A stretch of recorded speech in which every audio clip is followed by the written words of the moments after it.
Friends, welcome back to my YouTube channel study for the competitive exam. तो देखो, हमने start किया हुआ है नंबर सिस्टम का जो चैप्टर है, उसमें हम स्टेप बाय स्टेप जो है टॉपिक जो है हम डिस्कस कर रहे हैं। तो आज का टॉपिक है हमारा फ्रैक्शन का। तो स्टार्ट करते हैं हम आज का टॉपिक। देखो, फ्रैक्शन क्या होती है? फ्रैक्शन होती है द वर्ड, ठीक है, द वर्ड फ्रैक्शन में। अब देखो, जो फ्रैक्शन वर्ड है इसका मतलब क्या है? ठीक है, जो ये फ्रैक्शन वर्ड है इसका मतलब क्या है कि अ पार्ट ऑफ एनीथिंग। ठीक है, क्या है ये? A part of anything. ठीक है, it can be represented in the form of P by Q। ठीक है, तो फ्रैक्शन जो होती है किसी भी चीज का एक पार्ट होती है जिसे हम रिप्रेजेंट करते हैं P by Q की फॉर्म में। तो यहाँ पर P और Q जो होते हैं, P और Q जो होते हैं हमारे इंटीजर्स होते हैं। अब देखो, इंटीजर्स होते हैं, हमारी फ्रैक्शन किससे बन रही है? P by Q से। ठीक है, अब यहाँ पर जो हमारा Q है, Q जो है कभी भी जीरो नहीं होगा। क्यों? क्योंकि अगर मैं P by Q जैसे मैंने लिखा, अगर अब किसी भी डिजिट को अगर हम जीरो से डिवाइड करते हैं तो वो जीरो बन जाता है। ठीक है, तो अगर मैं P by Q लिखूंगी तो ये नॉट फ्रैक्शन। ठीक है, तो ये हमारी फ्रैक्शन नहीं होगी, क्योंकि जीरो से किसी भी चीज को डिवाइड करते हैं तो वो भी जीरो हो जाता है। ठीक है, तो ध्यान रखना, जब हमारी P by Q की फ्रैक्शन होती है उसमें Q not equal to zero होता है। ठीक है, समझ में आया फ्रैक्शन? अब उसके बाद जो है टाइप्स ऑफ फ्रैक्शन। ठीक है, उसके बाद क्या है हमारे? Types of fraction. अब देखो, फ्रैक्शन भी हमारी अलग अलग तरह की होती है। तो हमारी जो फर्स्ट फ्रैक्शन है उसे जो है प्रॉपर फ्रैक्शन। अब प्रॉपर फ्रैक्शन क्या होती है? When numerator is less than denominator. ठीक है, जब एक फ्रैक्शन के अंदर न्यूमरेटर जो होता है लेस देन होता है डिनोमिनेटर से, then fraction is called proper fraction. ठीक है, अब यहाँ न्यूमिनेटर क्या है और डिनोमिनेटर क्या है? जैसे P by Q मैंने बोला कि जो हमारी फ्रैक्शन होती है P by Q की फॉर्म में होती है। जो P है, P हमारा क्या है? न्यूमरेटर। क्या है? न्यूमरेटर है। और Q जो है हमारा डिनोमिनेटर है। ठीक है, Q क्या है हमारा? डिनोमिनेटर।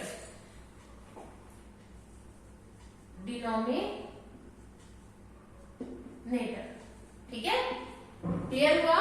तो when numerator is less than the denominator, then fraction is called a proper fraction। तो अब पता चल गया न्यूमरेटर क्या होता है और हमारा डिनोमिनेटर क्या होता है। जैसे एग्जांपल में मैंने फ्रैक्शन लिखी है 7 by 12। अब देखो, न्यूमरेटर जो है हमारा 7 है। न्यूमरेटर क्या है हमारा? न्यूमरेटर है हमारा 7 और डिनोमिनेटर है हमारा 12। तो अब जो 7 है लेस देन है 12 से। ऐसे ही 5 by 17, 5 लेस है 17 से। 12 by 43, 12 लेस है 43 से। इस तरह से जब हमारा numerator less than denominator is called proper fraction. ठीक है, नेक्स्ट फ्रैक्शन है हमारी इम्प्रॉपर फ्रैक्शन। इम्प्रॉपर फ्रैक्शन में क्या होता है? तो उसका अपोजिट होता है। when numerator is greater than denominator. जब हमारा न्यूमरेटर जो होता है ग्रेटर देन होता है डिनोमिनेटर से, तो उसे हम कहते हैं इम्प्रॉपर फ्रैक्शन। ठीक है, उसे क्या कहेंगे हम? Improper fraction. जैसे कि हमारा 17 by 13। ठीक है, एग्जांपल में है जैसे 17 by 13। अब ये हमारा न्यूमरेटर है और ये हमारा डिनोमिनेटर। अब यहाँ पे देखो, न्यूमरेटर हमारा 17 और डिनोमिनेटर 30, तो हमारा न्यूमरेटर है ग्रेटर देन डिनोमिनेटर। ठीक है, इसी तरह 18 by 14, 45 by 19, कितने भी एग्जांपल हो सकते हैं। तो जहां पर हमारा न्यूमरेटर ग्रेटर होगा डिनोमिनेटर से, उसे बोलेंगे हम इम्प्रॉपर फ्रैक्शन। ठीक है, नेक्स्ट फ्रैक्शन है हमारी लाइक फ्रैक्शन। अब देखो, लाइक फ्रैक्शन किसे कहते हैं? प्रॉपर इम्प्रॉपर का क्लियर हो गया। अब देखो, लाइक फ्रैक्शन। लाइक फ्रैक्शन क्या होता है? Fraction having same denominator. जो फ्रैक्शन, जिस फ्रैक्शन का डिनोमिनेटर सेम होगा, जिस भी फ्रैक्शन का डिनोमिनेटर सेम होगा, उसे हम बोलेंगे लाइक फ्रैक्शन। ठीक है, जैसे अब मैंने एग्जांपल में जैसे 1 by 9, 7 by 9, 11 by 9। अब यहाँ पर न्यूमरेटर कुछ भी हो सकता है, बट डिनोमिनेटर जो है हमारा सेम होना चाहिए, तभी हम बोलेंगे उसे क्या है? हमारी लाइक फ्रैक्शन। ठीक है, नेक्स्ट है हमारी अनलाइक फ्रैक्शन। ठीक है, अनलाइक फ्रैक्शन। अब देखो, जैसे उसमें हमने बोला था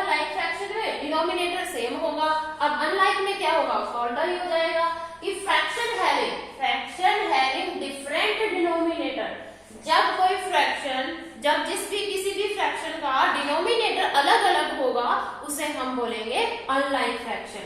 ठीक है, उसे क्या बोलेंगे हम? Unlike fraction. जैसे 14 by 23, 17 by 43, 53 by 19। ठीक है, अब यहाँ देखो हमारे डिनोमिनेटर, एक में हमारा 23, एक में 43, एक में 19। ठीक है, यहाँ पर जो हमारा डिनोमिनेटर है डिफरेंट है, इसीलिए इसे हम बोलते हैं अनलाइक फ्रैक्शन। ठीक है, क्लियर? अब आगे आता है हमारा कंपाउंड फ्रैक्शन। अब कंपाउंड फ्रैक्शन क्या होती है? कंपाउंड का मतलब मिक्सअप। ठीक है, कंपाउंड का मतलब क्या होता है? किसी चीज को मिक्सअप करना। ठीक है, कैसे? It is a fraction of fraction. It is a fraction of fraction. ये किसी फ्रैक्शन का की फ्रैक्शन होती है। ठीक है, एज अ पार्ट। ठीक है, एज अ पार्ट मतलब फ्रैक्शन का पार्ट।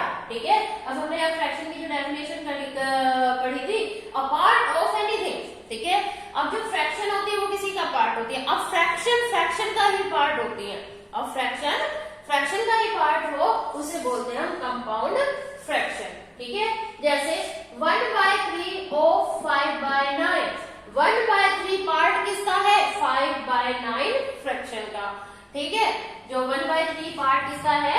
5/9 फ्रैक्शन का। ऐसे ही जो है 7/9 ऑफ 18/23। अब 7/9 जो फ्रैक्शन है हमारी किसका पार्ट है? 18/23 का। क्लियर हुआ? कंपाउंड फ्रैक्शन क्या है? Fraction of fraction. Fraction of fraction. ठीक है, क्लियर? नेक्स्ट है कॉम्प्लेक्स फ्रैक्शन। अब कॉम्प्लेक्स फ्रैक्शन क्या होती है? In such a fraction both numerator and denominator are fraction. ठीक है, अब देखो कॉम्प्लेक्स फ्रैक्शन में क्या होगा? अब कोई फ्रैक्शन है, दोनों के न्यूमिनेटर और डिनोमिनेटर, न्यूमरेटर और डिनोमिनेटर जो होंगे एक दूसरे के फ्रैक्शन होंगे। ठीक है, दोनों ही फ्रैक्शन में होंगे। जैसे अब देखो 12/13 फ्रैक्शन है। ठीक है, ये इसका क्या हो गया पूरा? ये इसका क्या हो गया पूरा? न्यूमिनेटर। ठीक है, अब डिवाइड बाय फ्रैक्शन। डिवाइड जो है ये किसको डिवाइड से क्या होता है? फ्रैक्शन फॉर्म में आता है। 17/23। 17/23 ये क्या है? डिनोमिनेटर। अब जो हमारी डेफिनेशन है यही कहती है ना कि both numerator and denominator are fractions. ठीक है, अब 12/13 फ्रैक्शन जो है वो है न्यूमिनेटर और 17/21 जो है वो है डिनोमिनेटर। तो न्यूमिनेटर और डिनोमिनेटर जो फ्रैक्शन में होता है उसे हम बोलते हैं कॉम्प्लेक्स फ्रैक्शन। अब जैसे ये तो सिंपल फॉर्म में थी py/q divide by py/q।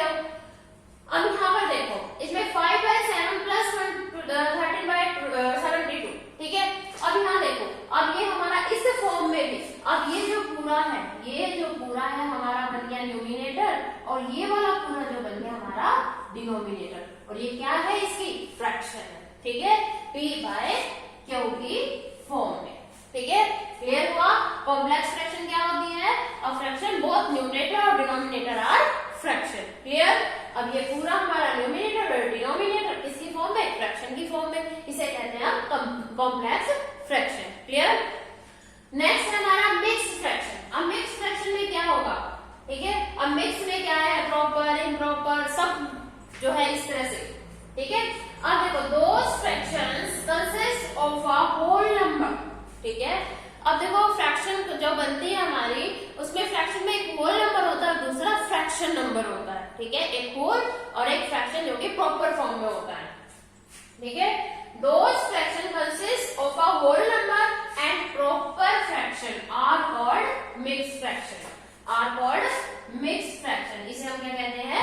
Mix fraction. जैसे अब देखो 4 जो है ये हमारा क्या है? Whole number. ठीक है, क्या है? ये हमारा होल नंबर है। अब 1/2 क्या है? 1/2 क्या है हमारी? Proper fraction. क्या है? Proper fraction. ठीक है, क्लियर? तो 4/1/2 4/1/2 क्या है हमारी? Mix fraction. 4 होल नंबर, 1/2 हमारी प्रॉपर फ्रैक्शन। ठीक है, प्रॉपर फ्रैक्शन में क्या है? हमारा न्यूमिनेटर जो लेस देन होता है डिनोमिनेटर वही है। अब 1 न्यूमिनेटर 2 डिनोमिनेटर 1 लेस देन 2। ठीक है, अब नेक्स्ट एग्जांपल जो है हमारा 16/1/3। 16 हमारा होल नंबर, 1/3 हमारी फ्रैक्शन है जो कि प्रॉपर फॉर्म में है। अब नेक्स्ट में क्या है? 12 हमारा होल नंबर और 13/17 जो है हमारा क्या है? Proper fraction. Numerator less than denominator. ठीक है, क्लियर हुआ कि मिक्स्ड फ्रैक्शन क्या होती है। ठीक है, और नेक्स्ट है कंटिन्यूड फ्रैक्शन। क्या है? Continued fraction. अब कंटिन्यूड फ्रैक्शन में क्या होता है? It contains an additional fraction. अब इस तरह की फ्रैक्शन जो है एक एडिशनल फ्रैक्शन को, additional fraction in numerator and denominator. ठीक है, अब जो हमारी कंटिन्यूड फ्रैक्शन में होता है इसमें जो फ्रैक्शन है एडिशन फॉर्म में। अब देखो एडिशन भी हो सकती है, सब्ट्रैक्शन भी हो सकती है। ठीक है, ये जरूरी नहीं है ऐड हो, एडिशन और एडिशनल और सब्ट्रैक्शन।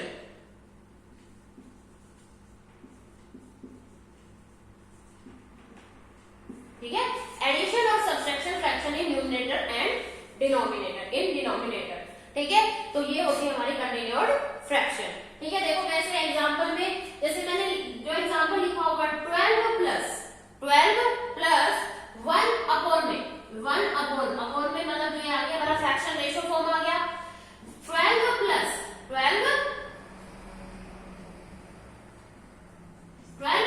14 divide by 65 plus 2/3। अब देखो कंटिन्यू फ्रैक्शन जो ऐड होती जा रही है। अब 12 में 1 ये पूरी इसकी फ्रैक्शन बन गई, फिर 12 प्लस किया 14 के अपॉन में 65 प्लस 2/3 फ्रैक्शन बन गई। इस तरह से जो है कंटिन्यू फ्रैक्शन जो हमारी बनती चली जाती है, इसीलिए इसे बोलते हैं कंटिन्यूड फ्रैक्शन। ठीक है, नेक्स्ट है हमारा डेसिमल फ्रैक्शन। अब डेसिमल फ्रैक्शन क्या होगी? इन सच फ्रैक्शन डिनोमिनेटर जो जो डिनोमिनेटर होता है हैज अ पावर ऑफ 10। ठीक है, 10 की पावर की फॉर्म में होता है, उसमें 10 हो, 100 हो, 1000 हो। ठीक है, इसी फॉर्म में। ठीक, अब देखो एग्जांपल में लिखा मैंने 0.45। अब 0.45 में हमें इसमें क्या लाना है? डेसिमल फ्रैक्शन में। अब डेसिमल फ्रैक्शन में कैसे आएगा? अब जो जहां पॉइंट होता है उसकी जगह पे हम 1 लगाते हैं, जितने डिजिट पीछे होते हैं उतनी हम 0 लगा देते हैं, तो क्या हो गया? 45/100। ठीक है, अब ऐसे ही मैंने लिखा 0.7। क्या लिखा मैंने? 0.7। अब देखो 7 को एज इट इज लिखा हमने ऊपर, पॉइंट की जगह पे हम 1 लगाते हैं और जितनी डिजिट है उतनी 0, तो आ गया 7/10।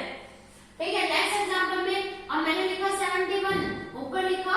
अब देखो पॉइंट कहाँ है? ये रहा पॉइंट की जगह पे 1, कितने डिजिट है? 1 2 3 4 और 4 0 लगा देंगे हम।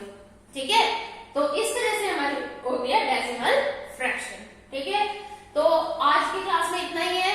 अब आगे जो हमने फ्रैक्शन के टाइप्स पढ़े हैं, अब अगली क्लास में हम नेक्स्ट जब भी हमारी क्लास होगी तब हम इसको सॉल्व करने के जो तरीके को पढ़ेंगे। ठीक है, तो बने रहे study for the competitive exam YouTube के चैनल के साथ। तो लाइक शेयर सब्सक्राइब करना ना भूले और साथ में बेल आइकन प्रेस करना ना भूले, ताकि आने वाले वीडियो की नोटिफिकेशन आपको जल्दी से जल्दी मिल सके। Thank you.